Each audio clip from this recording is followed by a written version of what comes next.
Մարիամը հրեա էր։ Հրեաները Աստծո ժողովուրդն էին։ Այդ ժամանակ նրանք ապրում էին Եգիպտոսում։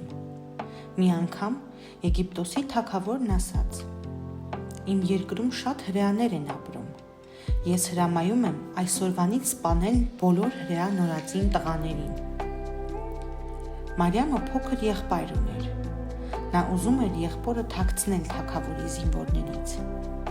Նա տեսավ, թե ինչպես մայրը եղեգից եղբոր համար զամբյուղ հյուսեց։ Զամբյուղը կարծես փոքրիկ նավակ լիներ։ Մայրիկը փոքրիկին դրեց զամբյուղի մեջ և զամբյուղը ծածկեց։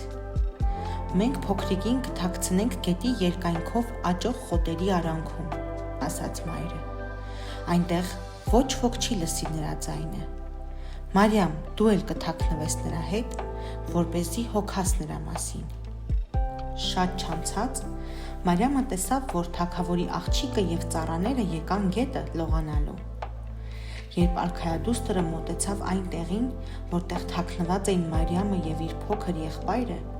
երեխան սկսեց լաց լինել։ «Կարծես թե երեխայի ձայն է», ասաց արքայադուստրը։ Մարիամը թաքնվեց, իսկ ծառաներից մեկը վերցրեց զամբյուղը և տվեց թագավորի աղջկան։ Երբ նա բացեց զամբյուղը, տեսավ մի փոքրիկ երեխայի։ «Չէ՞ որ սա հրեայի երեխա է», բացականչեց նա։ «Ես նրան կվերցնեմ ինձ մոտ և նրա անունը կդնեմ Մովսես»։ Այդ պահին Մարիամը դուրս եկավ թաքստոցից և ասաց. «Ես ճանաչում եմ մի կնոջ, ով կարող է հոգալ երեխայի մասին»։